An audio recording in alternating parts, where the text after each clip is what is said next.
this evening. I'm the Director of Training and Research at Boom. And thank you so much again for joining us today and for the launch of Boom's membership program and a community we are calling Truth Seekers. We have an exciting lineup this evening. We have N. Ram, we have Dhanya Rajendran, Abhinandan Sekhri, Tejas Harad, Kanchan Kaur, Jency Jacob, our managing editor as well. And let's not, spend any more time. Let's get into it. I call upon Boom's founder editor Govindraj Etiraj to tell us a little bit more about how we got here and why we are launching this effort. Thank you so much, Venkatesh. We started Boom as an independent investigations initiative and began to focus on fighting misinformation from late 2016, just as Donald Trump was elected or being elected president, an event that also triggered or accompanied, as it happens, the rapid spread of misinformation. We started out on this journey as self-appointed crusaders, debunking one post, one WhatsApp forward, and one falsely represented YouTube video at a time. Along the way, we also realized that there are kinds of misinformation that could be anticipated and even prevented if we were to explain issues, asking simple questions like how, why, what, and when. And this has been particularly evident and useful during COVID-19 and now with vaccines. We also realized that this battle cannot be fought alone. We need to work more actively with more victims of misinformation. That, by the way, includes you and me and all of us, because this battle has to be fought differently if we have to make the internet a safer place. We have to join hands with all those who are in search of the truth, or as we now are calling everyone who joins our effort, truth seekers.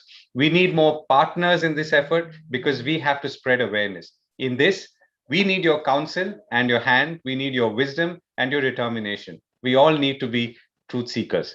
And thus today, as we launch our Boom membership initiative, where we wish to work with you more closely, bring you into our sacred space as we speak, to tell you more about how we do and what we do, how we do it, and to create convenings where we can learn from you and provide the little information that we might have that might help you in your battle as well. So that together, in all of this, we can fight and win this battle. On that note, it's over to Mr. N. Ram, the director of the Hindu Publishing Group. He wears many hats, but for the purpose of today, let's talk about three. One, he's the former editor of the Hindu. Two, he's the publisher. And three, he's invested in the power of journalism to bring about change. He will speak for about 20 minutes on the topic, the idea of truth in a polarized India. And my colleague, H.R. Venkatesh, who kicked off proceedings today, will run the Q&A after that, including with questions from all of you, which I'm sure you will send in. Thank you so much once again for joining us this evening. Thank you very much for this opportunity. And I realize that we have limited time and there's a panel discussion we are all looking forward to. So the subject given to me was the idea of truth in a polarized India. There's no doubt that there's a great deal of polarization, politically manufactured in this country. And without understanding the larger context, we cannot understand what is happening in the media and in journalism. I want to commend this initiative. Even before you invited me, we were discussing the work of Boom and also Alt News and so on, the importance of what was called always inadequately fact-checking websites. I think it's much more than fact-checking. I found the pursuit of excellence in this area. I think India really stands out, although it has only a few of these organizations or ventures. I think the work done is excellent, and it goes beyond fact-checking. I think some of it is investigative, it's analytical and explanatory as well. So you really have journalism trying to get into, full cry in this area, but fact-checking is what started it all. And I'm very pleased that Boom is now moving into new areas, imaginative areas, and seeking the engagement and cooperation and contributions from people out there who are interested in truth. I think the title is good. Cynics will say, what is truth? They think that it's like motherhood and apple pie and so on. But I think there's a great deal to be said for truth seeking in the areas we are working in. So I prepared a a few slides on this question to just help us move along, perhaps, and also to provide some references. So if you don't mind, I'll share these slides.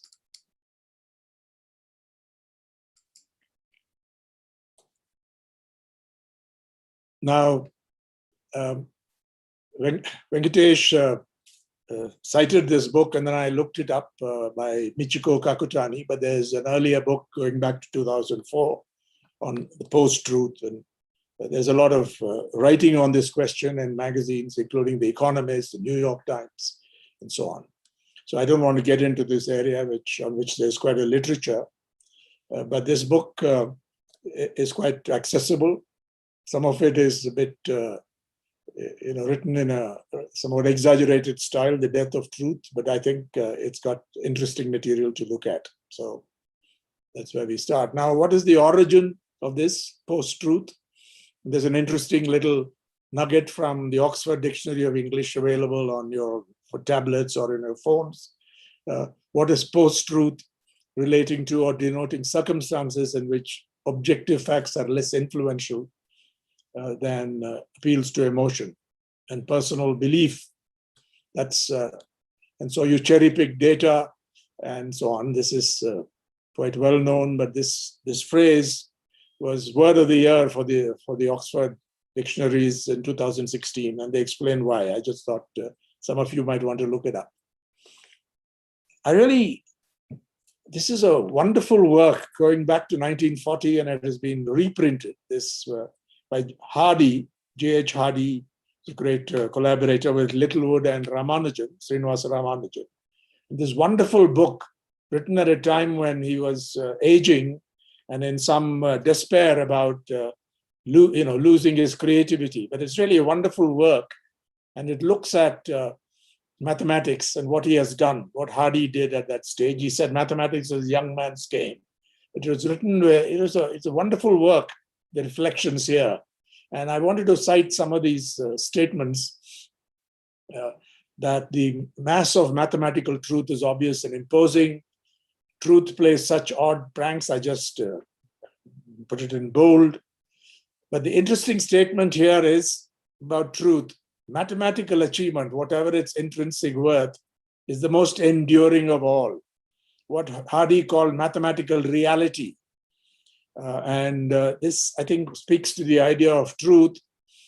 He among all the sciences, Hardy and many other mathematicians believed to the day that once they prove a theorem, then it stands proved forever. And so mathematics in that sense, mathematical reality or mathematical truth or mathematical achievement is the most enduring of all. And I think it's hard to really dispute this. And to quote that memorable statement, assertion in the mathematics apology, pure mathematics, we distinguish pure mathematics, which he said was absolutely useless in many ways. It's not really true, as opposed to applied mathematics and so on. But pure mathematics, or real mathematics, as he called it, is a rock on which all idealism flounders, because 317 is a prime, not because we think so, or because our minds are shaped in one way or rather than another, but because it is so. That's how it's built. That's, I think, an interesting idea that is put forward in this. And for those who want to reflect on these issues, philosophical issues and so on, I would certainly recommend it. It's a very good start. And then he talks about real mathematicians and trivial mathematicians, trivial mathematics. I think it's relevant to us because when you talk about fact-checking, calling out misinformation and disinformation, I think you have to prioritize.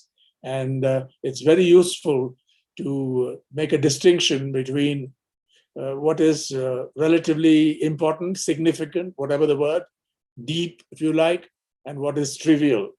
And any fact-checking organization will have to choose what areas it is going to look at, investigate, and check out using all the tools at its disposal. So I think this distinction between the real and the trivial, I think, is very relevant today. And, That's an interesting statement as well by Hardy.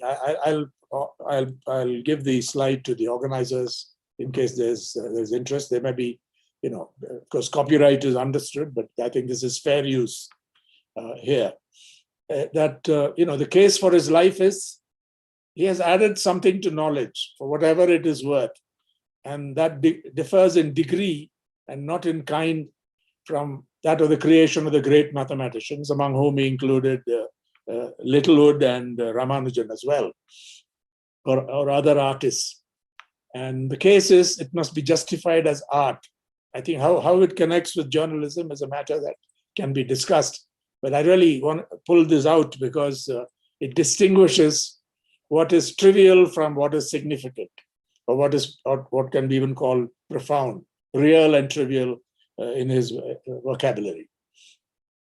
I also want to draw attention to some very interesting discussions by Walter Lipman, often considered a somewhat conservative liberal, but I think some of his insights into truth and journalism and into the craft of journalism and what needs to be done to make it worthwhile, I think is very, very relevant today. And these are books that we should go back to.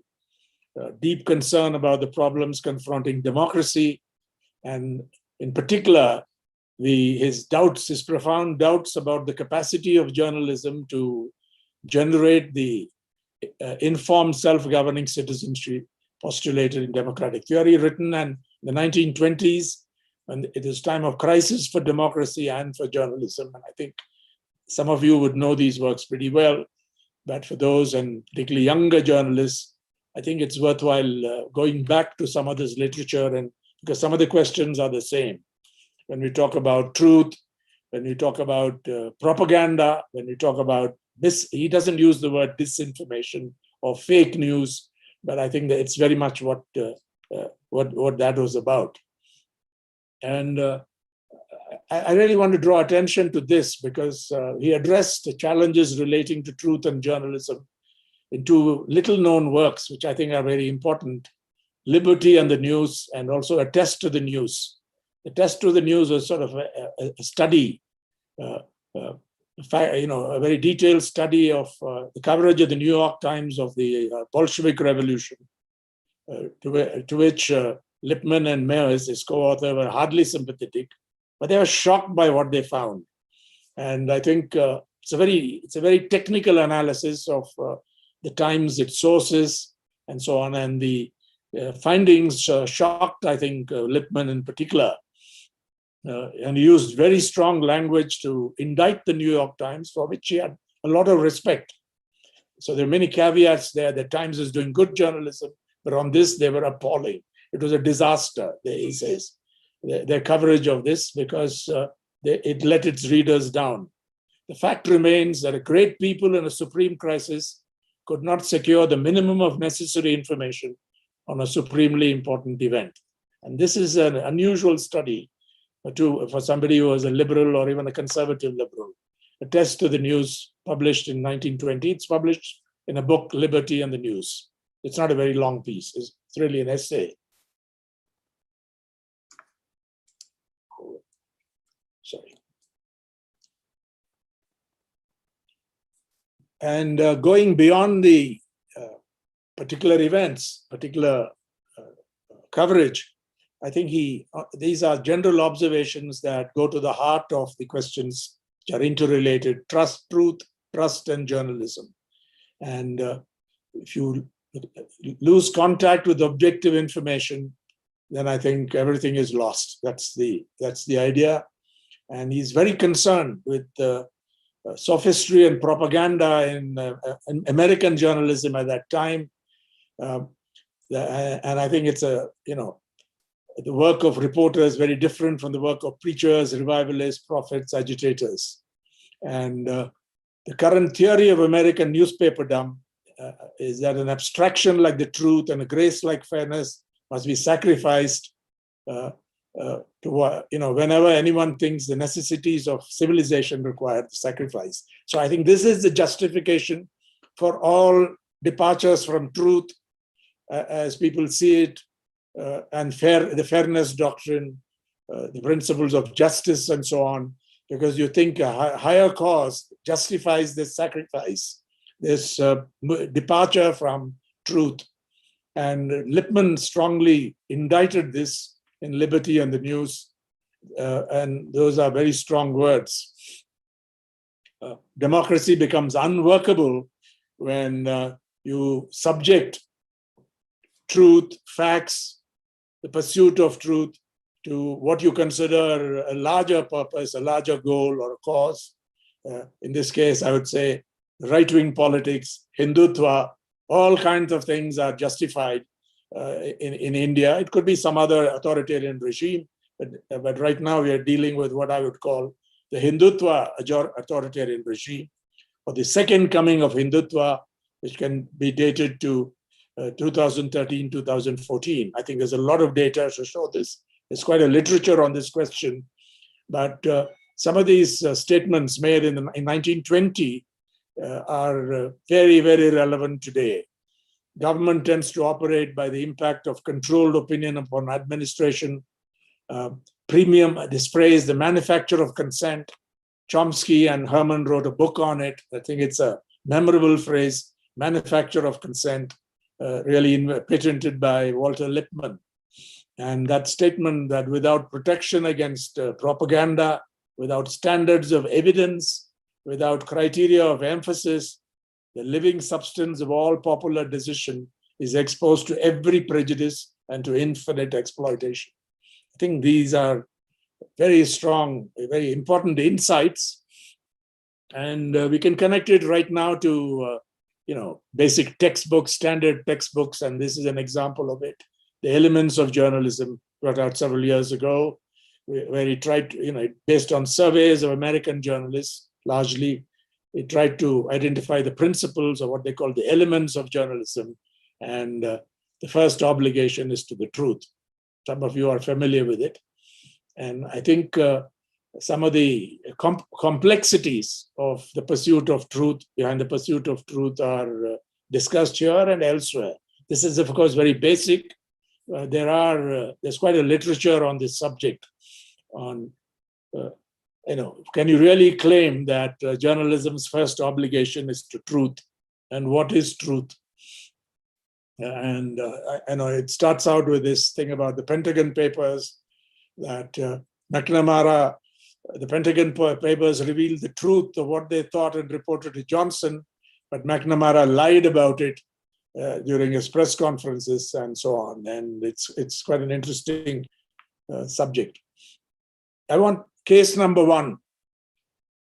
Did a large number of COVID-19 patients, I think this was raised by K.C. Venugopal of the Congress in the Rajya Sabha on July 20th, die on roads and hospitals due to acute shortage of oxygen in the second wave? And the answer is very well known. It's been widely reported. Sheltering behind the fact that health is a state subject.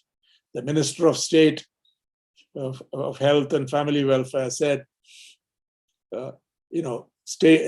states and union territories report to us on a regular basis. However, no deaths due to lack of oxygen has been specifically reported by states and UTs. Now, this is a sort of technical answer, but it really hides the truth. And everyone knows what happened.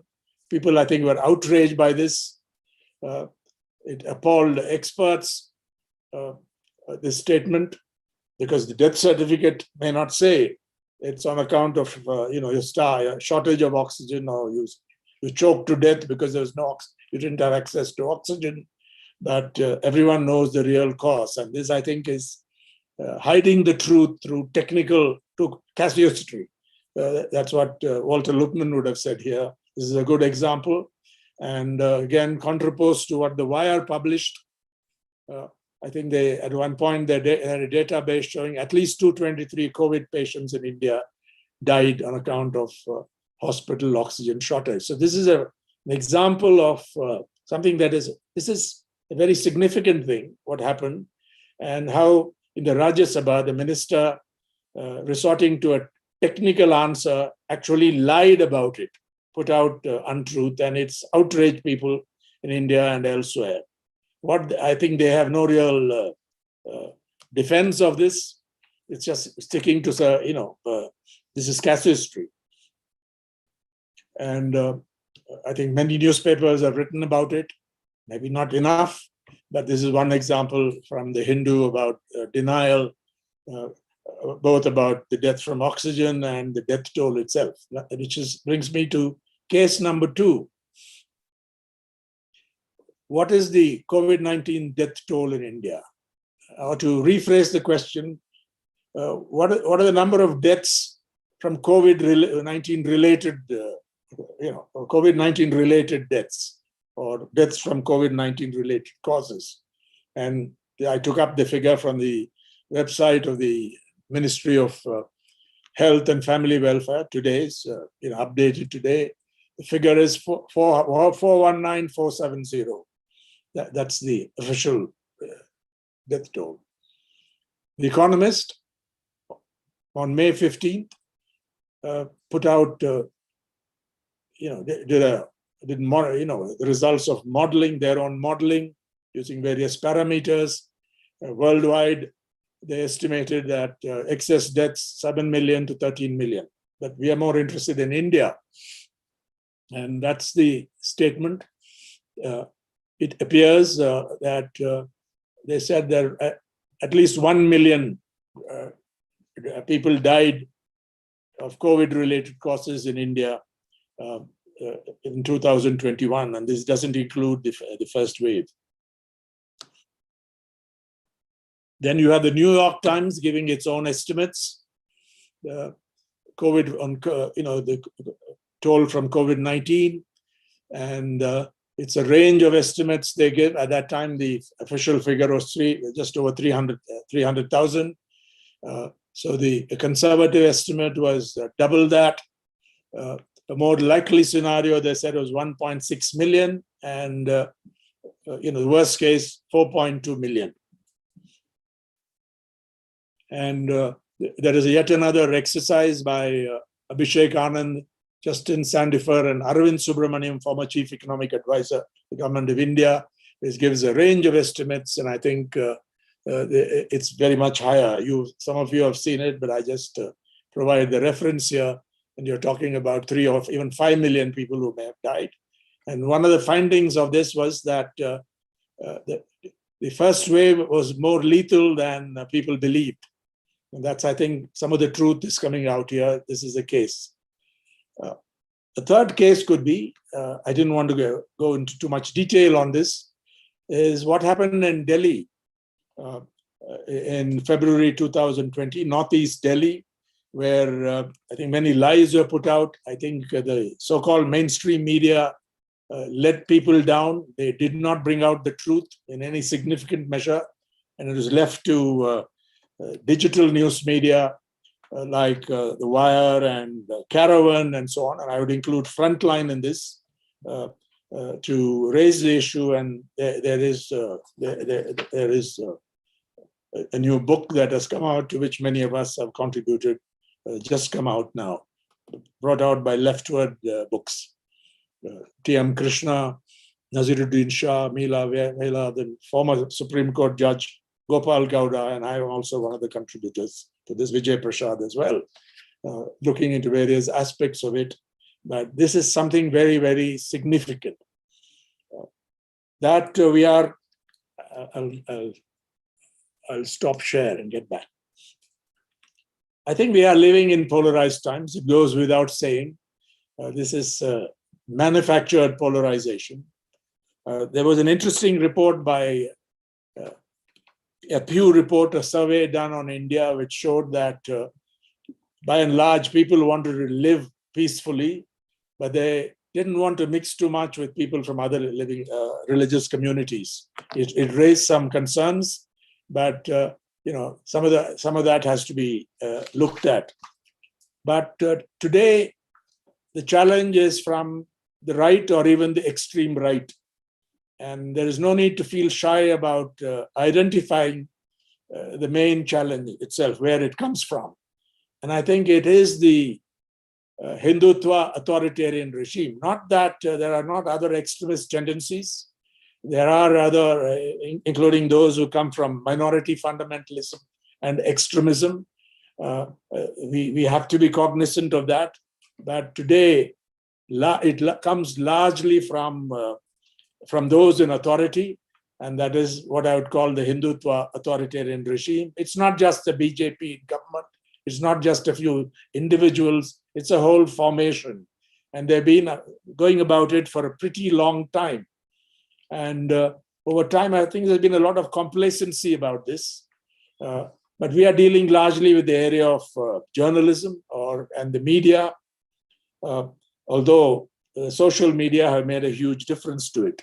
So let me come to what Boom, Alt News, and these organizations and forces are essentially doing. I think they are doing exemplary work in this. If you ask the question, what can you do? Again, when disinformation and misinformation out there on such a large scale, sometimes you throw up your hands in despair. What can we do? Or what can even the media, the professional media or the established news media can do?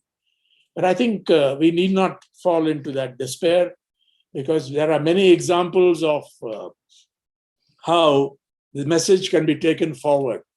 And essentially, it has to be scaled up by cooperation between these organizations and the mass media in India, to the extent they will extend their hand of cooperation. That is the so-called established media or the mass media. And digital platforms here are very, very important. And one reason why this government wants to control digital news media through the IT rules 2021. I mean, very strange. They've been included along with social media intermediaries and OTT platforms, suddenly brought under the aegis of the Information Technology Act. This has been challenged in court. Is that they are doing their job. They are telling the truth to the extent it reaches the people. And they are becoming increasingly significant, as well as various others who have their blogs, who go on various platforms and trying to bypass the traditional channels and get the truth out there or influence public opinion. And I think this is going to be very important work. I had some experience as a participant in what is called the TNI, the Trusted News Initiative, initiated by the BBC. The Hindu has been a partner on it. And the so-called TNI summits have thrown up some good ideas. It brings together some major publications and the so-called technology companies. And this is discussed. I don't want to get into too much detail on it. There are other initiatives, unless there are questions, of course. But we learned a few things. There are online harms. You need to make a distinction between disinformation and misinformation. Disinformation is deliberate and motivated, and is most lethal when it's scaled up on these platforms run by the so-called technology companies, which typically try to evade responsibility or accountability for what they carry.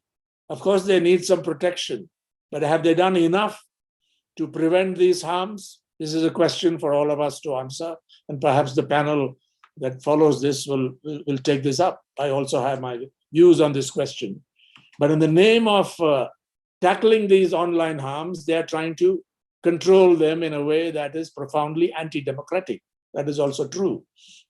But coming back to the question of what so-called fact-checking websites, I mean, I say so-called because it's much more than that. It's not just fact-checking. So I think they've started out in that way. It's very important, fact-checking, but it also means good journalism, trying to go back to the basics of journalism, the elements of journalism, address some of the questions that Walter Lipman and others have tackled over time historically. Even though technology has brought about a revolutionary transformation, the scale is entirely different. But you can make a difference because it's all about quality.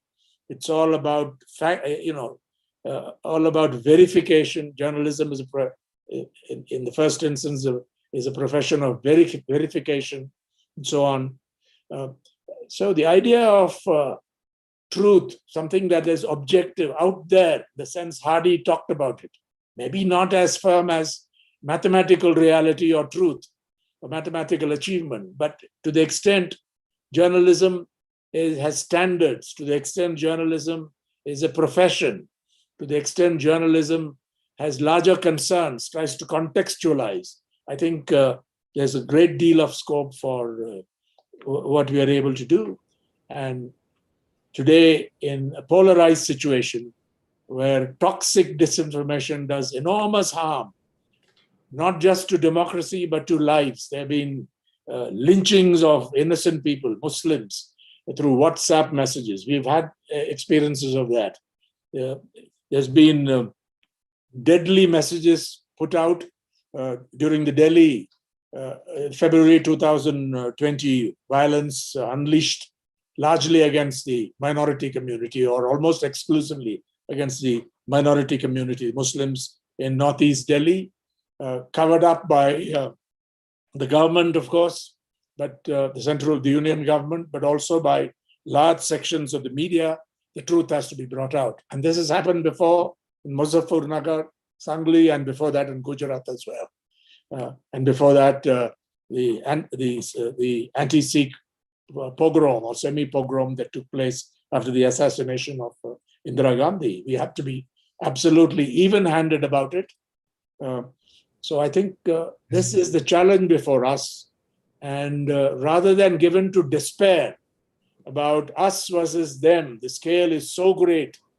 The number of people who are on the internet or are users of Facebook or go to Twitter or use WhatsApp or Instagram or watch on YouTube, all that is put out, when these players just do not accept their accountability for this or these harms, I think there is a great deal of scope, and I can only appeal to the established news media, which have large circulations, whether it's news television channels or newspapers in various languages with mass circulation. Of course, they've been hit during the pandemic, but they are still very significant players.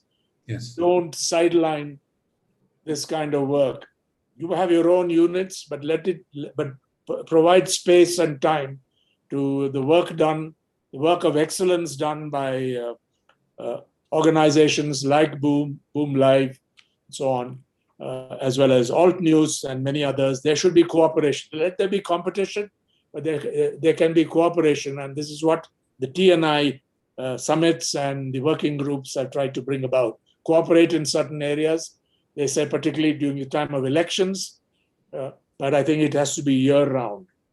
I thought I'll end on this note. I don't know if I provided enough of an insight into the idea of truth in a polarized India, but I've certainly given you some insights, largely drawn from others, as well as my own opinion on what needs to be done.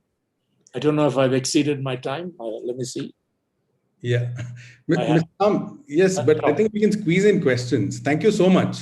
You've given us a lot to think about, and from J.H. Hardy to Lipman to examples in the world and examples in India, and also your call to action to collaborate. And we also realize that we need to collaborate more in order to increase our footprint. We've got a few questions for you, Mr. Ram. I'm going to pick a couple of them because I have a feeling we're going to be answering the other questions anyway in the panel to come. So one question is, how can we possibly get people to care about the truth when most people are happy to be ignorant? I mean, what would you say to that? That is the real challenge. When we talk about people are more interested in their emotions and belief, and it is not a new challenge. It's happened before. I think you just got to be at it all the time. And on an issue, on this Pegasus, for example, where the government is again hiding the truth.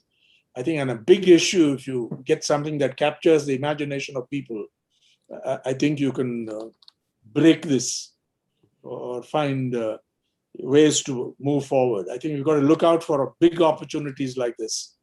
But it's a hard one. I agree with it. In a sense, it depends on how the socio-political situation evolves. We wait upon that.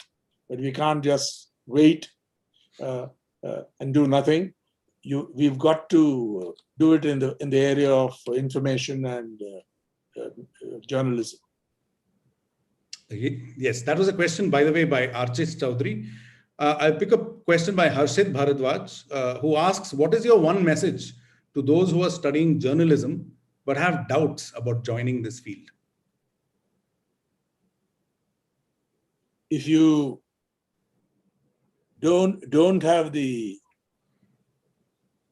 courage to stand up against formidable odds, don't enter journalism. But I find a lot of young people are coming despite their parents and others saying this is not a field for you and so on. And I'm associated with the Asian College of Journalism, and year after year we get people coming in. So there must be something there, some spirit of idealism. But hard to boil it down to a sentence or two.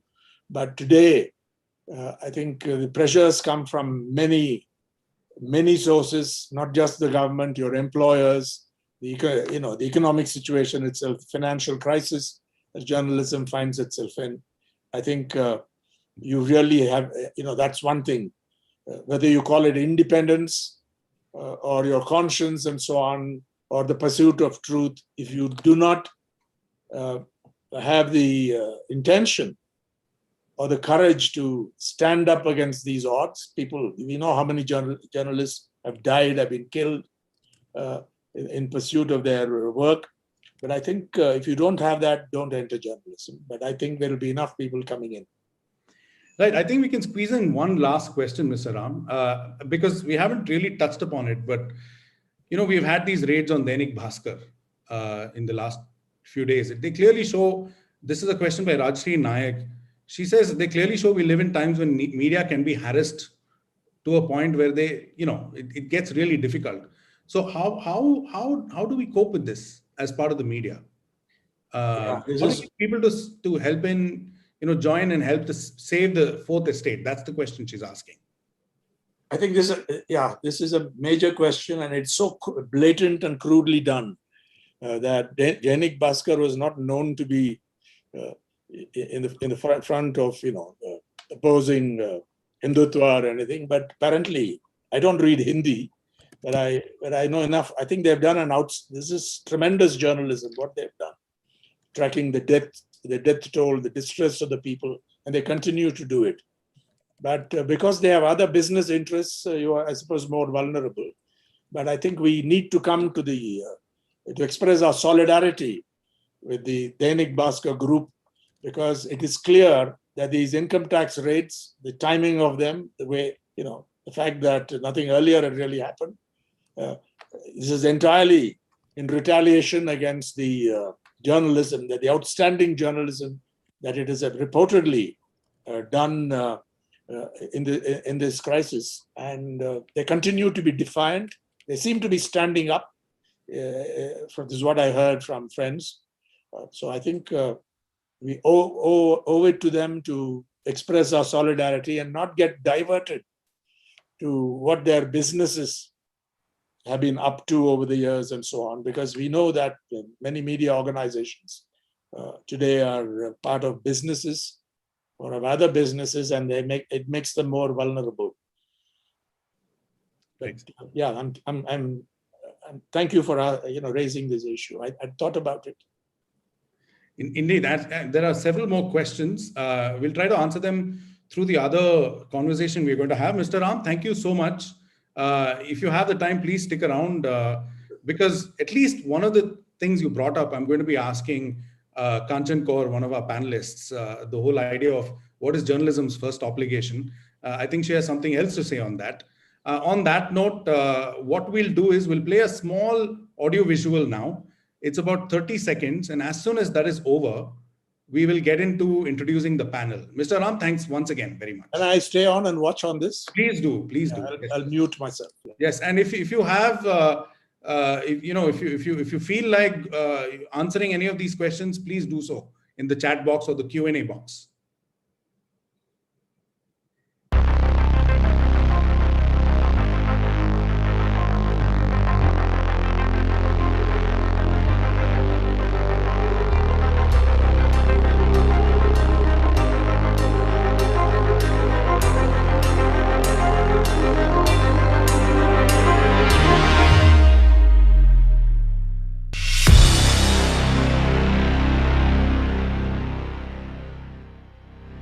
Yes.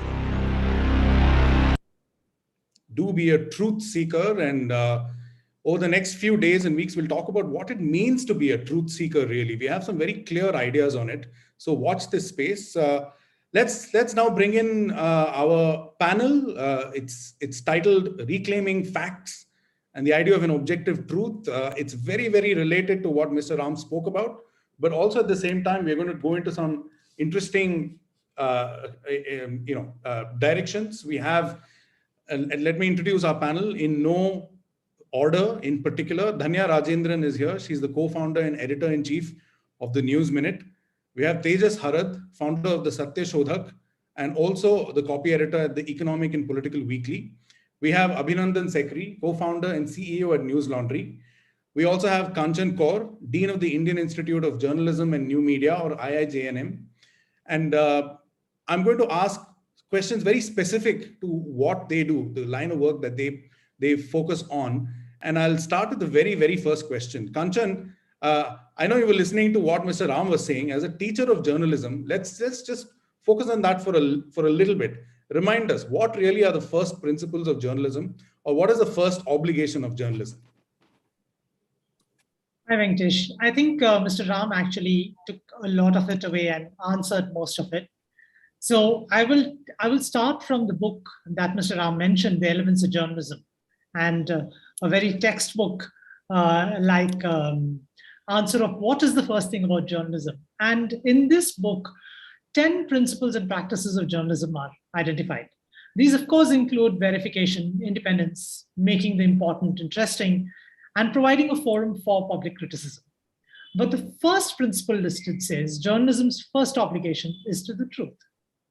And the authors also describe it and say what journalism must seek is a practical and functional form of the truth, and not the truth in the absolute or philosophical sense, but actually a disinterested pursuit of the truth, and I quote, by which we can operate on a day-to-day basis. Now, this pursuit entails collating and verifying facts, and this must be done accurately and independently, providing context and meaning and following a code of ethics. And all of this must be done transparently with clearly identified sources and lucidly explained methodologies. It's not just about getting the facts right, it is also making sense of the facts. Now that makes the pursuit of truth a continuing journey toward understanding.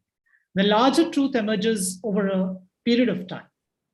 Now, as people encounter an overwhelming amount of information, they come to hopefully depend on accurate and reliable accounts of events. But when they meet the new journalism of assertion that has overwhelmed the old journalism of verification, the trouble starts. And then finding, identifying, and putting out the truth becomes a challenge. But I agree with the book. Journalism's first obligation is actually to the truth. You know, there's a reason why I asked you that question again and why we brought it up once again, because we're going to set this up to ask a few pointed questions to the other panelists, which is, if journalists' first obligation is to the truth, how do journalism and how do we deal with the situation where people say journalists are anti-national and they shouldn't be talking about certain things and so on, and that and in that sort of vein. Abhinandan, I'm going to come to you. In India today, there are people who don't even agree on what a fact is. We are all familiar with the phenomenon of WhatsApp conversations, right? You bring out something, they'll question you, they'll question the fact, even though the fact might be unimpeachable. So how do you, as you yourself, obviously, but also as part of Newslaundry, how do you deal with that? Well, actually, you just got to keep hammering away at it. And I think there are phases in in nation's history, I guess in civilization's history, where values change. The premium on those values also changes. I think we are going through, and I believe, and I'm an optimist, a short-term phenomenon where ideologically who I prefer, I think this is an outcome of the reality show extension on politics, that I like this guy. Now, it doesn't matter who says, I will like this guy and I will disprove things otherwise. And that is the kind of zone we are in. And what the previous panelist said, and Mr. Ram, of course, with his experience and wealth of knowledge on the subject, has also said that the first commitment of a journalist is towards truth. Now, let's not go very far behind. Just the Pegasus project, while it was being discussed on Times Now, which actually belongs to one of the oldest news organizations in the country, the journalist whose article or utterances they were discrediting the entire project on, that this is, that he got a statement from the company which makes Pegasus. It was clear he wasn't saying what they were claiming he was saying. It was clear, but they still continued to. Because while a journalist's first instinct or responsibility may be towards the truth, it appears the company's first responsibility is towards revenue and shareholders. And, political proxies' first responsibility is towards political ideology. So we have come to this intersection, and I'm not sure it'll always have a solution, where political proxies, revenues, and journalism intersect. Then who prevails? And that is the space we're in. So I really don't have a profound answer on what do you do about this, but all I know is that at Newslaundry, we encourage our colleagues, we encourage everybody to approach reports from a position of curiosity and discovery, and not from a position of ideology, even though you don't have to be apologetic about if you have one. I mean, if you subscribe to certain values, which are human values, which are against the kind of bigotry that we face, one should proudly wear that. But approach a story with the sense of curiosity, and then the facts will write the story rather than your ideology writing the story. And I just think that is the best we can do, and that's what we should continue to do. And what emerges. Let's see. It's interesting you brought up those three intersections, revenue and political proxies and journalism. And each organization, emerges differently with a different kind of answer, it seems like, in India. Let me actually ask that question to Dhanya. Dhanya, have the demands of reporting, has that really changed in the last few years, when people are literally not believing, a lot of very painstakingly told reporting is dismissed so casually? So compared to when you started your career and now to what you tell your reporters, has the demands of reporting, has it changed? If you ask me what I tell my reporters, I don't tell them to do anything different. See, as far as core journalism is concerned and how journalists function, at least those who practice serious journalism, I don't think the way they function has changed, because we have to always go back to the basics, right? Of verification, of finding two or more sources. So most people work like that even now. But yes, with technology coming in, there has been a lot of changes on how we work. But the basics still remain the same for a large number of journalists. There is, of course, the problem, we do get a lot of criticism as to this whole hurry of breaking news, clickbait journalism, etc. But I believe those are the smaller issues which organizations can perhaps, they should have their own standards, and they should decide what they want to do and what is that one line they will not cross. I think for me personally, what has changed over time is that we've become more opinionated in news, and it reflects from the story that we choose to how we do the story, how we tell the story. There is more opinion seeping into news. When I think from a reader's perspective, I sometimes do get confused on behalf of the reader. Because see, there are many of us who believe that, as Kanchan was saying, that our primary duty, our primary obligation is to the public, and what we do is for public good. But imagine a normal person. He now sees the Wire, for example, writing about the Pegasus project. many other newspapers like the Hindu or the Indian Express or Newslaundry or the NewsMinute, and all of us writing other copies based on the Pegasus project, right? And then there is another section of the media, like Abhinandan was saying, Times Now or Republic or whoever, who are completely dissing the Pegasus project. So I sometimes feel that it is very confusing for the reader or the viewer. Not everyone really understands what is true or false. They don't have the time to even invest into thinking about these things. So when organizations, when journalists themselves take sides, and I think that sometimes it's needed. Like, for example, yesterday, Meenakshi Lekhi had a press conference where she said that Amnesty has said this is not a list given by NSO, which is completely false, right? And I saw NDTV actually putting out a tweet saying Meenakshi Lekhi said so. Now, should NDTV have put out Meenakshi Lekhi's quote without actually fact checking whether Amnesty has said it? And can NDTV do it each time? Because most times people are lying these days. So it's gotten very confusing on how we ourselves function, because when I started out, we would simply report, okay, Meenakshi Lekhi said so. But now I think we live in a time where we have to immediately counter it saying, but it is not true. And if 5 organizations say it is not true, there are 10 organizations saying it is true. So I really don't know how the news consumer is actually taking all this. But hopefully, like Abhinandan said, this is a small phase. And this is a phase in India's history that we can soon forget. Hopefully. I too, I'm cautiously optimistic that we'll get into a post-misinformation or post-disinformation age. And it's interesting you brought this up, Dhanya, because on the one hand, if you say this is the truth, and then the other person says, no, this is the truth, then the citizen is going to think, oh, it's somewhere in between. The actual truth is somewhere in between, where actually in the first place, the truth is on the right side. I'm using my right hand, but of course for you, it doesn't look the same. But I mean, it's just the ridiculousness of the situation we have right now. I want to bring in Tejas. Tejas, some people say, how can you be objective? We talk about objectivity in journalism, but we also know that everything is subjective, right? We approach, as human beings, we approach everything from a, my life experience kind of lens. So what do you say to that? Yeah, I mean, this we discuss a lot in media journalism. Like, we have to be objective, we have to be neutral. And people say that, it's impossible, you can't ever be objective. But what other panelists, just said that, we follow certain work practices, even though we can't discover truths.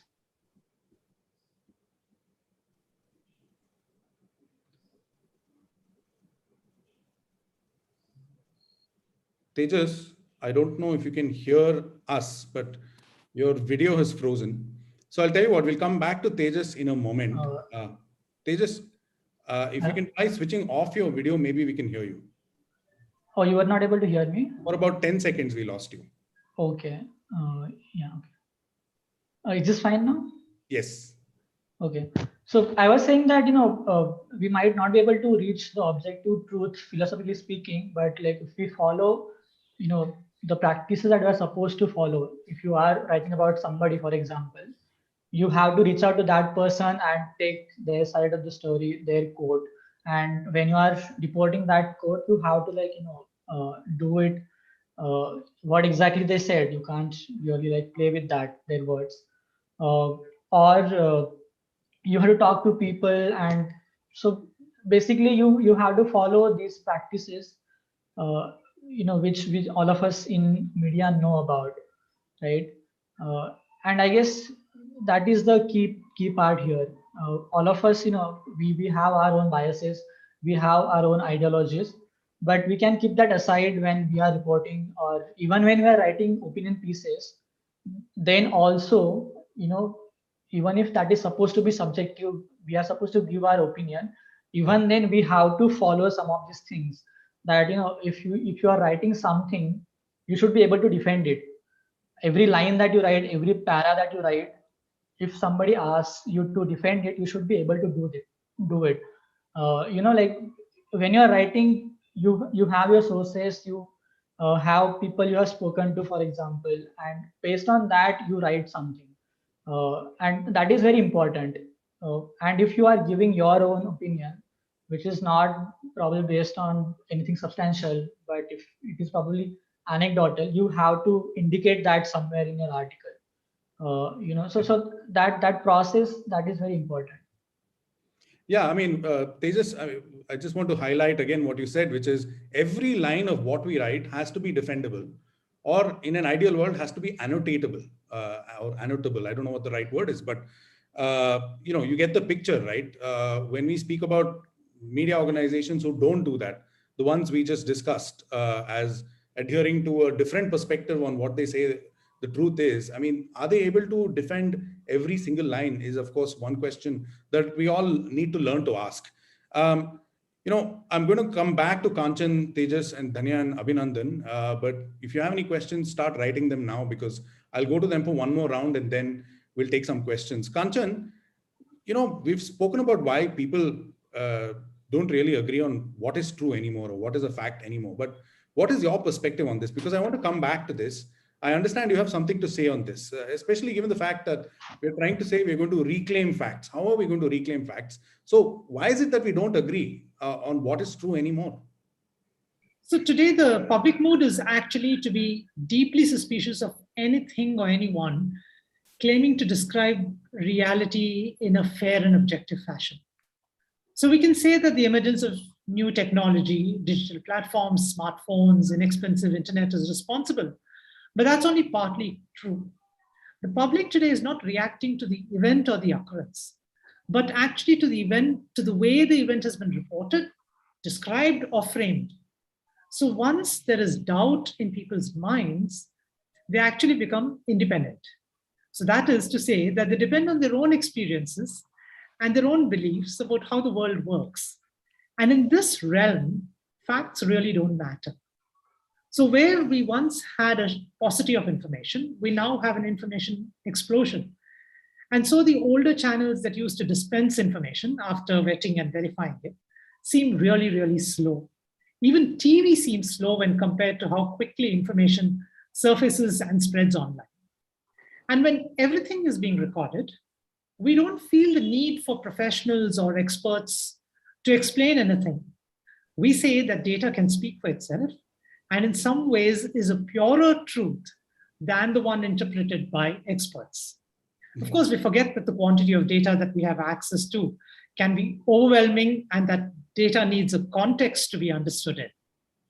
So then comes the question of bias, as you were mentioning earlier, that all these older channels of information are accused of.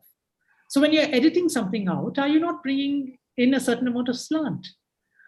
But that's not a new problem. Even earlier when you published news, so the so-called bias came in right from deciding what goes into the newspaper, what goes on front page, and so on. Yes. So when you interview someone, you normally don't carry that interview verbatim. You pick and choose what you want to publish for a range of reasons, limited space or a question of taste. So our relationship to information and news has now changed. Everyone's curating their own news feeds. So they try and spot and rebut propaganda of one kind or another, and everyone believes that they're making their own efforts to resist manipulation. Now, this can be partly attributed to the fact that institutions that once might have put an end to controversies are being seen as biased and compromised. Mm-hmm. So what we are seeing is a collision between two conflicting ideals of truth. One that depends on trusted intermediaries like journalists and experts, and another that promises an illusion of direct access to reality. So in some ways, we've become so concerned with the truth that we no longer agree on it. And that, I think, is where the trouble lies. Yeah. I mean, what you spoke about touches on several axes of inquiry or technology, and how what the nature of the challenge really is, and so on, which we will address in subsequent conversations as well. Tejas, I want to bring you in here to something she spoke about regarding bias.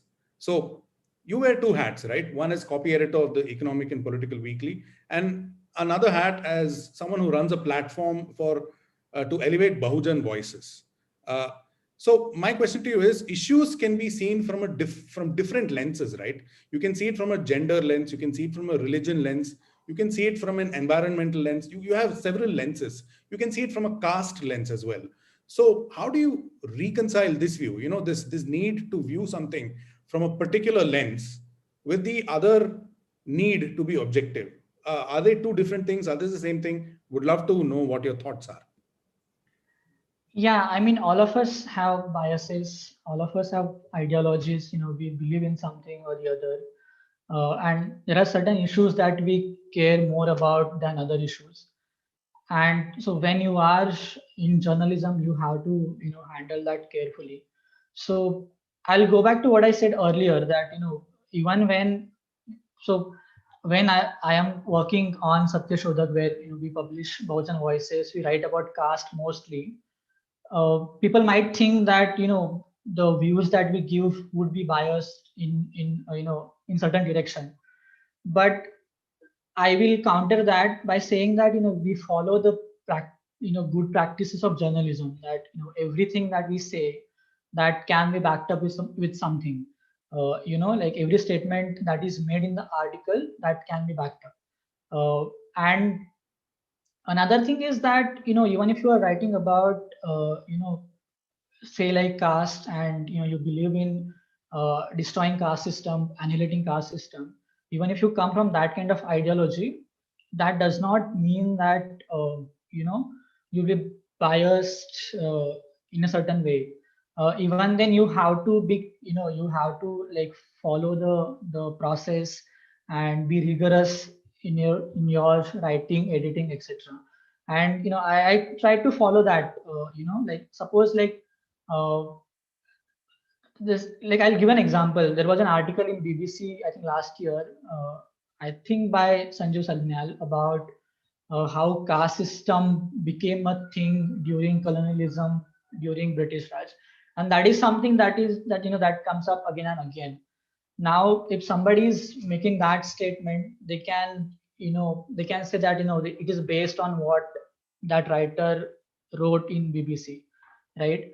So you have that kind of verification process, but if you really like care about that issue and, you know, finding the truth about it, you might like go even like further back and read historians who work on ancient India, medieval India. You might read Romila Thapar on it, you know, or, you know, O. Hanlon on medieval India, or Richard Eaton, etc. So that, you know, those are the ways that you verify something. You know, those are the ways you find evidence for what you are saying. And that is something that you have to do. Like, you know, you can't just pass off your own views, your own opinions, which cannot be defended in any way. You know, like if your answer to everything is that this is what I think, this is what I believe in, you know, that is not good writing, that is not good journalism. So that is what I try to do as an editor of Satyashodhak. You know, everybody who writes for Satyashodhak comes from a certain kind of ideology, certain kind of background, but even then I make them like, you know, question every sentence that they've written and ask them to back it up. So that is how you can reconcile these things. Interesting. I'm actually going to ask a very similar question to Dhanya, but maybe from a non-caste perspective. Dhanya, you run a newsroom which has been rightly applauded for getting the gender balance right. You know, you have more. We know you have more women and people across. I don't know there's gender balance, but yeah. Okay, but just saying, according to a Newslaundry report that I read recently, the NewsMinute apparently has more women and people across the gender spectrum on staff than any other publication. So my question to you is, someone might say, for example, that most views are from a oppressive caste perspective. So a Bahujan caste perspective is merely trying to redress the balance or bring back balance, but other people might interpret it as, oh, they're being biased. So my question to you is, you know, given the makeup of your newsroom, is there any difference between how you collect facts than from, say, any other publications? Oh, I have no problem if people say we are biased towards feminist views or we are biased towards women. I have absolutely no issues if people say such stuff, because we are. There is absolutely no doubt about it. The way we collect facts, yes, definitely there's a difference, because like Tejas was saying, I want to add that when there are different kinds of people in a newsroom, they bring their lived experiences with them. I am an upper caste Hindu woman, so there's a limited experience that I can bring. But there are many others in my newsroom who bring different experiences, right? Much more than what I have lived through. So when you have more women in the newsroom, that reflects. Now, I'm not saying that men cannot report about women's issues, but as women, they have a more sustained interest and lived experiences. And that I think comes across in reporting very, very well. Like I can tell you from small news stories to big ones to opinions, it really helps having a diverse newsroom. For example, a favorite story I would like to say is this one agency copy which had gone viral once upon a time, where it said that in Tamil Nadu, a woman had killed her hubby, that's the word they used, because he was not good looking on their first night. Everyone was sharing the story because it's really fun to say that women are shallow. And this woman in particular is shallow, right? But a call to the police station the cop told the reporter that the woman did not agree to the marriage. She was forced into it. And she murdered this man, according to her, when he tried to have forced sex with her or he tried to rape her, whatever is the language that you want to use. So that is her defense. Whether it gets proved in court or not, it is not the story now. That's for later. But when you tell that first story, where is your sense of history? Where is your sense of a woman's lived experience? And I think that is brought to a newsroom when you have people from various communities, you have more women, etc. And that way I'm happy with what the NewsMinute does. And I think it's not only the NewsMinute. I see, for example, the NWMI, which is a consortium of women journalists, the New Indian Express, for example, they also have a lot of women editors actually. So there is a lot of difference. Like, for example, I have seen women editors actually opposing the use of words like eve teasing or jilted lover. And over the last 2 or 3 years, these women editors have forced people to stop using these words because language also matters. So I think definitely I'm all for more diversity in newsrooms. It's easy to say, not very easy to implement, but I do hope it happens more. Yeah, I mean, you mentioned eve teasing and stuff. I just read recently about how people still use the word eloped. This woman eloped. The word elope itself has a judgment built into it. So, and there's another example that I remember, which is the use of passive voice, for example, really puts the judgment on the person. Like, for example, woman is raped or a woman was attacked. Almost as if, but if you phrase it as unknown people attacked this woman, or an unknown person or people raped this woman, for example, then the onus is on the attacker. So I guess it's language, it's the way we use language itself kind of frames the way we look at things, which also has a big impact on what we perceive as fact or not as a fact. So we've spoken about all of this. Abhinandan, I'm going to come to you for a slightly different change in tack. And after that, we'll take questions. A lot of the stuff you folks do at Newslaundry, it takes on the central government directly, right? When you reveal facts, for example, through an RTI application recently, when you showed that the UP government has used a lot of taxpayer money to give advertisements to TV channels that they support. So when you do those kinds of things, or even other kinds of reporting that is even more, brings on attacks on the journalist, how difficult then does it become to focus on facts when you're under attack?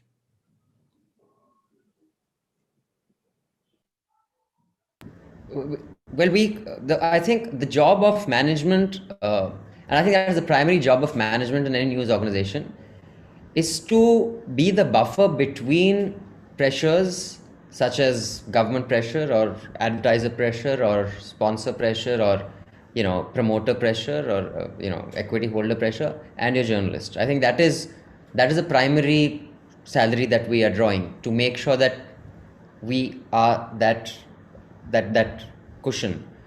So the kind of pressures and attacks we face, I shall reveal at a time more appropriate once we're ready. But yes, but the most obvious attack, which is to deny you revenue, is something that we are not worried with because we are subscriber based.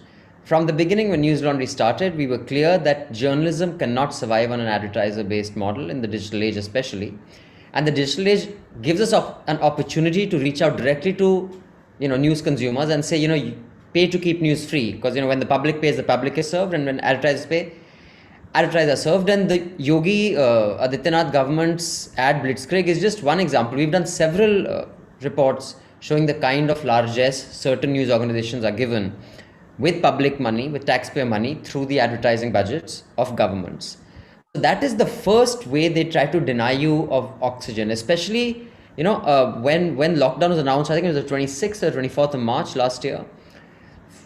April and May, there was not, at least the newspapers I got, there was not a single ad of any private sector company, because no one had money, no one had revenues. Revenues had dried up across the board, only government ads. At a time like that, the kind of leverage governments can have. So that is level one. Second is IT, ED, all these things. And, you know, we all face these in different ways. And I can talk about that at, you know, more detail some other time. But right now, I just want to come to one thing, Venkat. You know, what you were talking about, you know, how will this truth change? I think one thing that we let go of, and I think Mr. Ram spoke about that, we let go of the leadership very easily. It is, you know, all our efforts of what is fact. Like, I don't want to bung in everything into one hodgepodge that opinion writing and reporting is the same. And opinion writing can be offensive and it can be based on very flimsy worldviews. But fine, I mean, I can decide whether I want to carry that on Newslaundry or not, but I would not put that as reportage. In reportage, your facts have to be absolutely straight. They have to be accurate, and it has to have a certain fairness and balance your story. An opinion piece need not have that. So I don't put those in the same bucket, because that kind of muddies what. In fact, you know, we've done a full 1-hour podcast on objectivity and bias. What is objectivity? I mean, even in science, I mean, depending on whether you want to prove light is a wave or light is particles, you know, you can choose the experiment and go either way. So even science does not have the robustness of a mathematical theorem. But if you notice, you know, when on the floor of parliament, you can tell a demonstrable lie and face no consequences. When you can lie like President Trump did and go on to say that I could shoot someone on 5th Avenue and I'll still won't lose my base.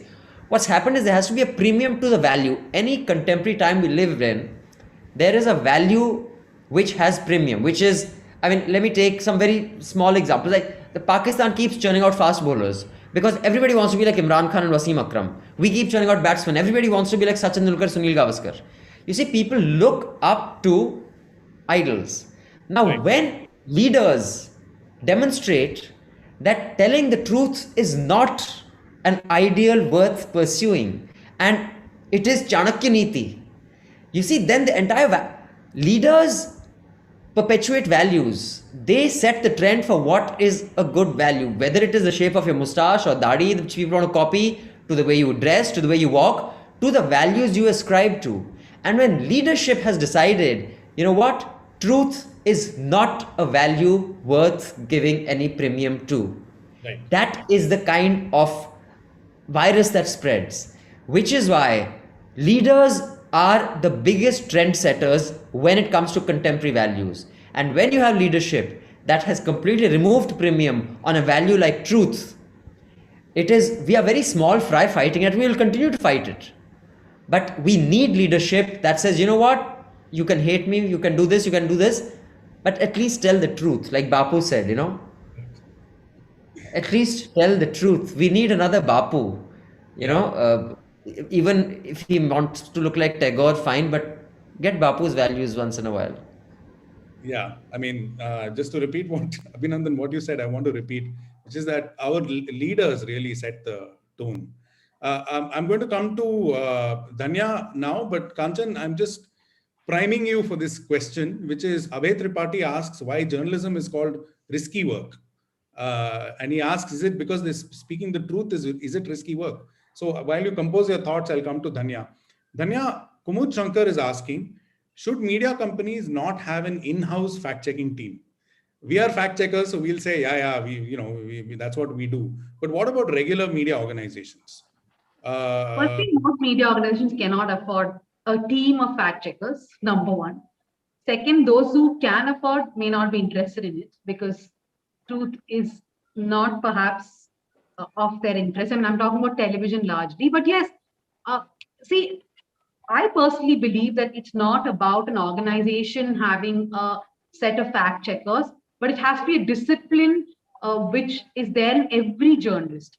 For example, I keep telling my reporters that, okay, though a politician gives you this quote, though somebody tells you something, even if it's an interview, you have to go back and see whether something is correct. Like people will quote random events, they will tell you years, they will tell you things which will, sometimes I've seen people even quote laws which don't exist, or they'll say this act and that act is not even there. So it has to be ingrained into every reporter that fact checking is a discipline they cannot afford to ignore for any story they do. From the smallest to the biggest, that has to be a discipline. And once that is ingrained in every reporter, I don't think newsrooms need fact-checking teams, unless, of course, that particular newsroom is doing fact-checking as an exercise. For example, Boom is doing only fact-checking mostly, right? Like Right. India Today has a fact-checker team, which sits and fact-checks. So I think it's more of a discipline amongst journalists.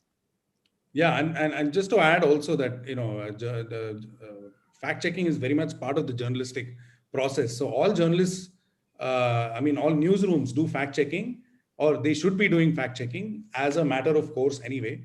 And to deal with the misinformation, the quote unquote fake news and disinformation out there, we have specialized fact checkers like us.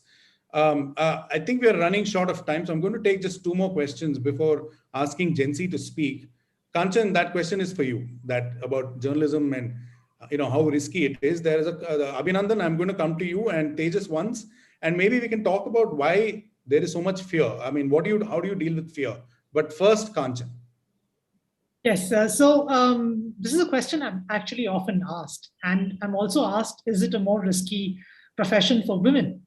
And if I may turn around and say, okay, there was a time when I was a crime reporter for several years and I really did not feel any risks. So I don't think that this risk just now is limited to journalists in this time. So if you look at the Freedom House rankings of where India stands as far as journalism is concerned and the freedom of the press is concerned, the fact that so many journalists have been killed in the country or have been put in prison for various reasons, our ranking is really, really low. But it's also true that speaking the truth should not be a risky thing. Technically, in a democracy, speaking the truth should be just one of the arguments that you might have, or one of the conversations that you might have. But given the circumstances today, and given the way the way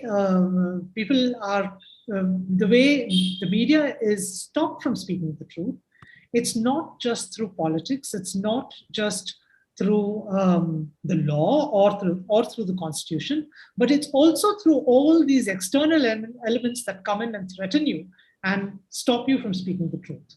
So it is risky work today, but it's as risky as being an RTI activist or being a tribal activist or being a student activist. Whoever is speaking the truth is in trouble today. Right. Let me ask that question of, very, very quickly, Dhanya and Abhinandan. There's someone who wants to know, how do you cope with fear? And then I'll bring in Tejas for one question, and then we will go to Gen Z.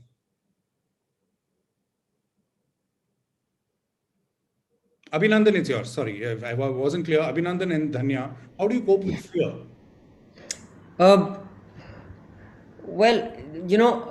Honestly, luckily, it really depends on a lot of things, because this is a very individual personality kind of, different people deal with it in different ways.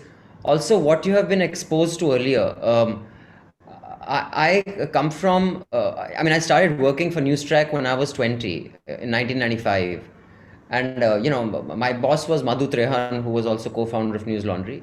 And I don't want to get into too much detail in taking time, but I have seen right from, I wasn't in Newstrack at the time, but when I joined, I'd heard about what VP Singh had said, as a threat to Newstrack when Newstrack had done the reports on the Mandal Commission excesses by the police on students.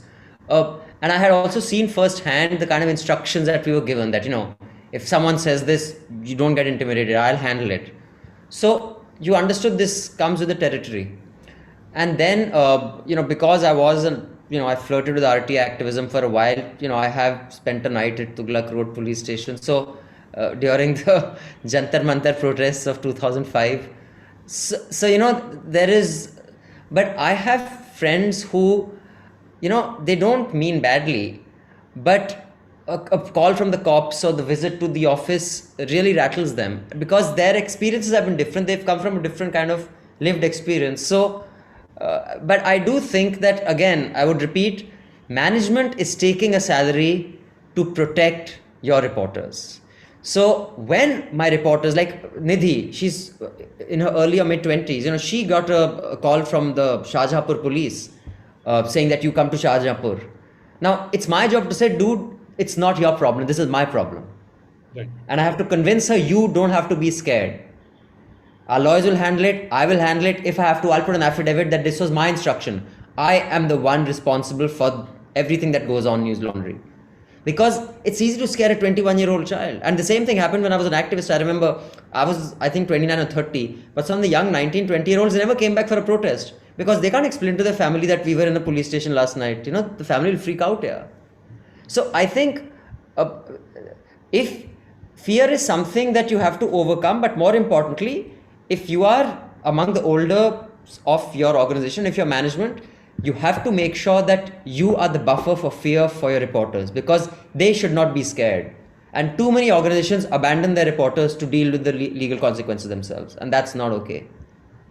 Yeah, indeed. In fact, I would say a lot of journalists in India, I'm not talking about people here or generally online news organizations, but a lot of journalists face the situation where they're abandoned by their news organization.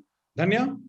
Yeah, so I would agree with Abhinandan. I mean, dealing with fear is a very individual thing, right? I mean, fear when you're a journalist not only comes from fear of litigation, fear of threats, there's also harassment, and it can be even physical, sexual harassment if you're a woman reporter on the ground. So there are different things which do on an individual basis.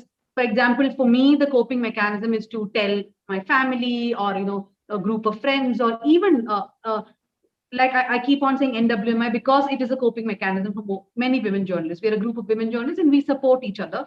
Now we have DigiPub, which is a digital media organization. So we come together if something happens. But what I want to stress is that no matter what you do on individual level, what really matters is how your organization behaves. For example, we have a lot of cases against us. For example, today we had to appear in court because there was a guy who took an injunction on us and did not want us to report on a Me Too story. We went ahead and then he gave a contempt of court case against us, where my reporter is the second accused, but she does not even know what's happening because we've told her that, look, we'll take care of the case.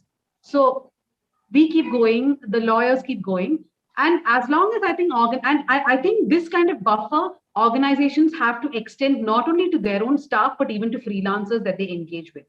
I mean, we have seen the case of Neha Dixit who worked for Outlook, and then what happened? Outlook just did not give her much support. So I think it's important that we start looking at the entire ecosystem, right, our own staff, freelancers, and others in the industry itself, how we can help them. Yeah, and just to add, there are, for others who are wondering whether they should pursue journalism, there are journalistic associations like NWMI. There are journalism peers within the organization and in between organizations. So once you start reporting fearlessly, you find you're not alone. You start finding company. So that really helps you. Tejas, I want to actually ask you the same question, and then we'll go to Jency. Yeah, I mean, what like Dhanya and Abhinandan said, that your organization, how that functions, that plays an important role. If they are supportive, then a lot of things get taken care of by default. And at individual level, different people have different ways of dealing with it. I work at DPW where we don't do news reporting at all, so we don't have to face a lot of these pressures that other organizations face. But things have changed a lot in last few years, and that there is that lot of self-censorship in a lot of ways that has happened at individual level also, but also organization level, and that that will change only with times. Hopefully that will change soon. But we have to we have to assess things for ourselves also, and media fraternity, it has to provide certain security to journalists. When somebody faces legal cases or somebody is threatened or even killed, that time we all of us need to come together and have some sort of supporting mechanism. That's the only way we can deal with it. Yeah, I think we'll leave that as the last word. There are lots of questions that have come in that we've not been able to answer in interest of time, but I would encourage you to think of this as an ongoing conversation. This is a conversation you're going to have with other people. We are going to have with other people. We will be back next week for another conversation on a topic that was touched upon but not expanded upon. That is the role of technology and social media next week. But really, yeah, this is a conversation that is ongoing. So let's think of it like that. Thank you so much to all the panelists for giving us your precious Friday evening. And I'm going to ask Jency Jacob, because really the focus is on truth seekers, right? We're trying to build a movement called Truth Seekers, and we're trying to bring in membership. We spoke about revenue challenges for independent digital outfits, and each organization has its own way of getting revenue. And one way we have decided to focus on is membership. And I'll leave it to Jency to kind of wrap it up and explain that. Jency Jacob is our managing editor.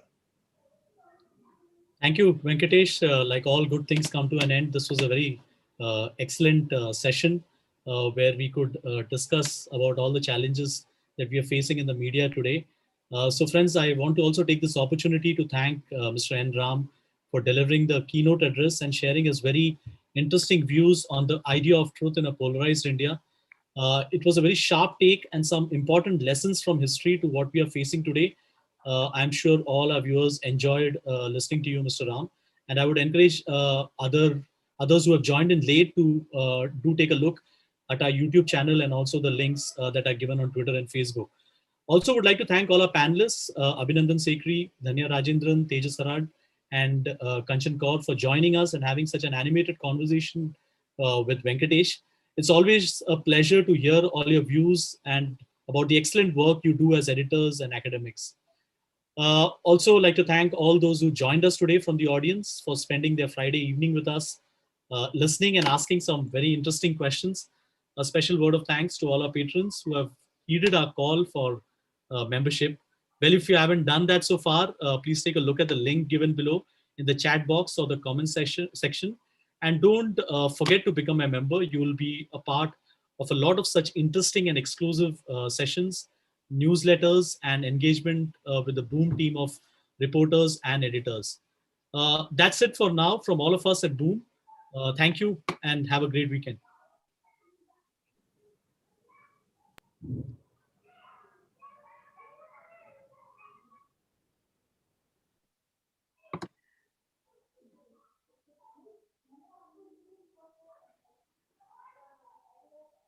Thank you everyone for joining us. And it was great having all of you, and also the conversation was excellent. And Thanks, Jansi.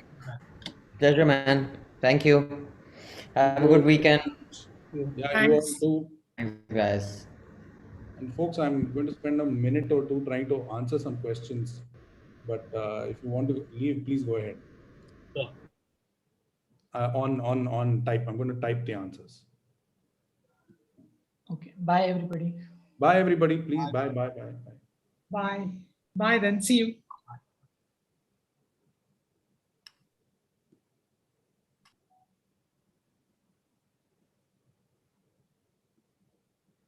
Just another minute and I'm going to wind down.